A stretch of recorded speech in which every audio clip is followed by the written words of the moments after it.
Babalik na nga si Kai Sotto sa Pilipinas at nagpaalam na nga si Kai sa team ng Koshigaya Alphas sa tuuwi nang ito para ipagpatuloy ang kanyang rehab dito sa ating bansa.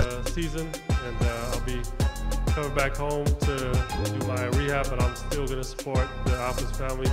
Solid na solid nga rin ang suporta ng Koshigaya Alphas fans dito kay Kai at may mga fans na halos maluha-luha pa nga sa pag-alis ni Kai dahil sa tiwala nga rin ni Coach Anzay ay talagang nagkaroon ng magandang run si Kai Sotto sa team ng Koshigaya Alphas. Ginamit niya ng husto si Kai, hindi niya sinayang ang talento at yung laki ni Kai, kaya naman maraming magkakasunod na double-double na stats ang nagawa ni Kai Sotto sa team ng Koshigaya Alphas. Yun nga lang, hindi talaga inaasahan yung injury ni Kai at halos lahat naman ng mga basketball players ay dumadaan nga sa ganitong klase ng pagsubok, nagkakaroon ng injury sa kanilang karera sa basketball. Patuloy ang grind ni Kai Sotto sa kanyang rehab, magandang indikasyon na hindi nga siya nagpapabaya sa kanyang routine, laging nasa oras at schedule. At unti-unti nga rin na nagkakaroon ng improvement at nagsisimula na ngang makagalaw ng maayos. Inside plays ni Kai ang namiss talaga natin sa gilas at kung nasa loob na nga ng paint si Kai Sotto, kahit may defender pa nga ay madali na lamang sa kanya ang pagpuntos kagaya ng sa play na ito. Dalawang bigs ng kalaban ang nagtulungan para depensahan si Kai. Mintis man sa una, nakuha naman niya ang rebound tapos dinakdakan harapan ang dalawang kalabang defender. Easy basket inside plays, mas madali ang pagpuntos sa shaded area kung merong isang Kai Sotto. Kagaya na lamang dito, alam na alam ng kanyang kakampi na aangat si Kai para sa isang alley-oop play. Rebound na nga plus 2 points pa sa team ni Kai. Ito ang nagagawa ng ating 7-footer Gilas player dahil sa kanyang laki. Kung nag-iisa nga ang nagbabantay dito kay Kai Sotto at nakalapit pa siya sa basket, asahan na natin plus 2 points para sa team ni Kai at ilang ulit na nga rin niyang ipinakita ang play na ito. Lumalakas ang Gilas kapag merong isang Kai, nakakagalaw nga rin ng maayos ang ating national basketball team sa opensa. Mas malawak ang option natin na mga plays, may inside play tayo at maging sa depensa tumataas rin ang level ng Gilas dahil sa presence ni Kai sa loob ng paint. May fast break play nga rin ng ating 7-footer, kayang-kaya na maunahan ang kanyang defender. At kung maliliit pa nga ang mga ito, dinadakdakan na lamang niya sa opensa. Mintis man si Kai sa alley-oop play pero nakuha naman niya ang rebound tapos sinalpak ang bola sa ring. Height advantage ang meron ng Gilas kapag naglalaro si Kai Sotto at easy basket sa loob ng paint ang naibibigay nga niya para sa kanyang team.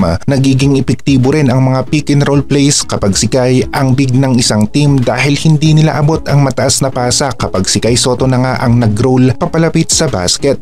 Maraming mga highlight plays, lalong-lalo na sa inside plays dahil mahirap nga siyang mapigilan kaya madalas ay matagumpay ang kanyang opensa sa shaded area. Ang magiging katanungan ngayon, magiging competition ready na nga kaya si Kai pagdating ng August dahil kung handa na nga ito ay posible na makapaglaro pa nga siya sa FIBA Asia Cup kahit na sa limitadong oras lamang o yung kontroladong oras para sa Gilas team. Magiging rotational player si Kai ng Gilas dahil sa hindi nga nagpabaya si Kai sa kanyang rehab, posible na mapabilis ang kanyang recovery at yung minimum na oras ng ACL injury recovery lamang ang kanyang kakailanganin. Posible na baka maging competition ready na nga si Kai sa August at pwede rin naman na hindi pa nga. Magiging malaking tulong ang 7-3 na players sa loob ng paint at kahit na sinong team ay gusto nilang kunin ang player na ito para maging parte ng kanilang rotation ng mga bigs.